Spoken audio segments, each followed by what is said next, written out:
जय श्री राधे कृष्ण। आप सभी का आपके अपने YouTube channel B K Mishra present में बहुत बहुत स्वागत है।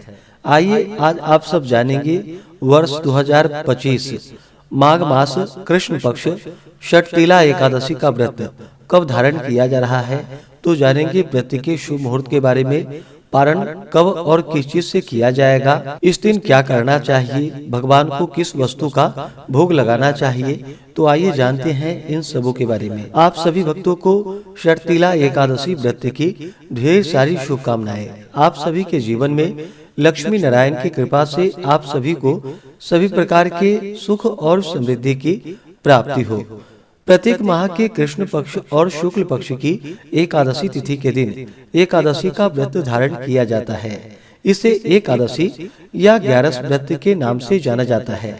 यह व्रत सभी प्रकार के पापों का नाश करने वाली है। प्रत्येक एकादशी व्रत का अपना अपना विशेष महत्व माना गया है।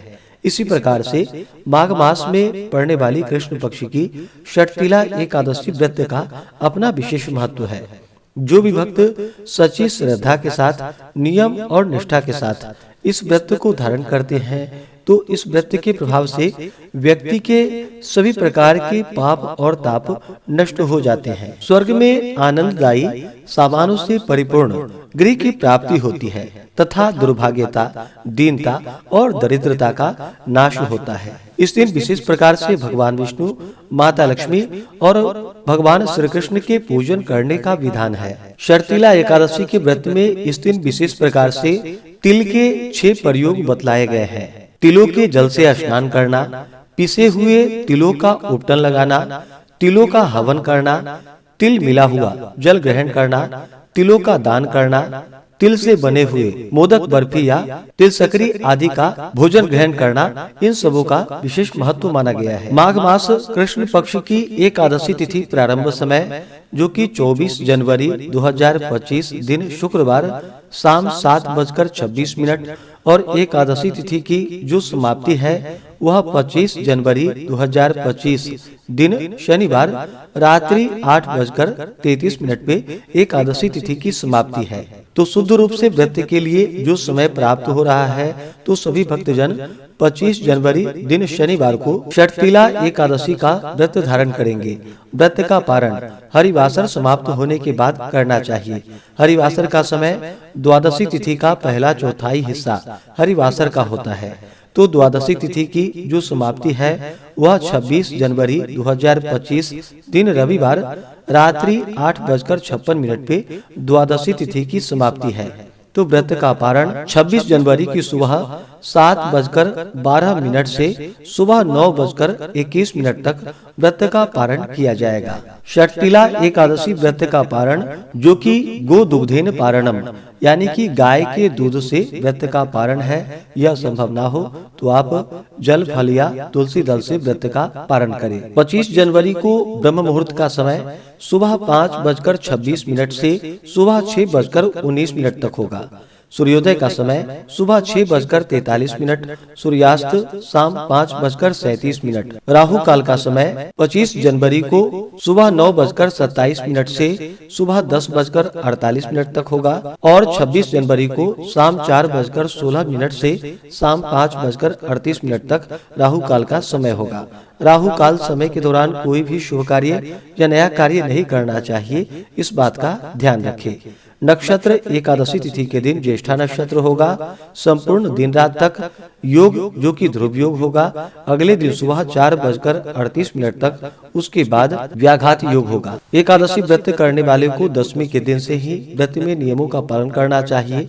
दशमी तिथि के दिन सूर्यास्त होने से पहले ही भोजन ग्रहण कर लेनी चाहिए। रात्रि ब्रह्मचर्य का पालन करते हुए एकादशी व्रत का स्मरण करते हुए सोना चाहिए। एकादशी सुबह उठ करके नित्य क्रियाओं से निवृत्त होकर के स्नान आदि करके इस दिन जो कि तिल के 6 प्रकार के प्रयोग बतलाए गए हैं तो इन कार्यों को अवश्य ही करना चाहिए। स्नान आदि करके शुद्ध वस्त्र धारण करके भगवान सूर्य नारायण को अर्घ्य प्रदान करनी चाहिए और व्रती को व्रत का संकल्प लेना चाहिए। भगवान विष्णु, माता लक्ष्मी, भगवान श्री कृष्ण, माता एकादशी से प्रार्थना करनी चाहिए कि आज मैं षटतिला एकादशी का व्रत धारण करने जा रहा हूँ या करने जा रही हूँ। इस प्रकार से भगवान से प्रार्थना करें कि यह व्रत मेरा निर्विघ्न पूरा हो, हमें पुण्य फलों की प्राप्ति हो। आपके मन में जो भी इच्छा हो, जो भी कामना हो, वह भगवान से कहनी चाहिए। और एकादशी के दिन सुबह और शाम के वक्त पूरे विधि विधान के साथ गंध पुष्प, धूप, दीप आदि से भगवान का पूजन करना चाहिए। पीला पुष्प अर्पित करनी चाहिए।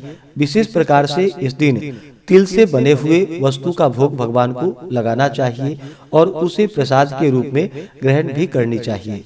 जब भी भोग लगाते हैं तो तुलसी पत्र डाल करके भगवान को भोग लगानी चाहिए। भोग लगा करके जल से आचमनी करवाए। मुख शुद्धि के लिए पान पत्र, सुपारी, लौंग, इलायची के साथ में अर्पित करे। द्रव्य दक्षिणा चढ़ाए। सर्तिला एकादशी व्रत का कथा श्रवण करे, भगवान की आरती करे। इस प्रकार से इस दिन सुबह और शाम के वक्त पूरे विधि विधान के साथ भगवान की पूजा करनी चाहिए। एकादशी की रात्रि जागरण करते हुए समय को व्यतीत करना चाहिए और द्वादशी की सुबह उठ करके स्नान करके शुद्ध वस्त्र धारण करके भगवान का पूजन आरती कर लेनी चाहिए और फिर ब्राह्मणों को भोजन करवाए। ब्राह्मणों को दान और दक्षिणा देनी चाहिए और समय के अनुसार व्रत का पारण करना चाहिए। इस दौरान जो कि गर्म वस्तुएं दान करनी चाहिए। इस व्रत में तिल दान का विशेष महत्व माना गया है, तो तिल दान करनी चाहिए। जो भी आपसे बन सके अपने श्रद्धा और सामर्थ्य के अनुसार अवश्य ही दान पुण्यों का कार्य करना चाहिए। व्यक्ति को व्रत के दौरान किसी के ऊपर क्रोध नहीं करनी चाहिए। अपने मन में किसी के प्रति ईर्ष्या या द्वेष का भाव नहीं लाना चाहिए। एकादशी का व्रत जो कि दिन रात्रि उपवास रहते हुए धारण करनी चाहिए। जो उपवास नहीं रह पाते हैं, जिनका स्वास्थ्य सही ना हो, तो आप एक समय फलाहार ग्रहण करके व्रत को धारण कर सकते हैं। व्रत के दौरान ओम नमो भगवते वासुदेवाय या श्री कृष्ण गोविंद हरे मुरारी आदि नाम मंत्रों का जप करते रहना चाहिए। इससे भगवान विष्णु अपने भक्तों पर अति प्रसन्न होते हैं और अपना कृपा प्रदान करते हैं।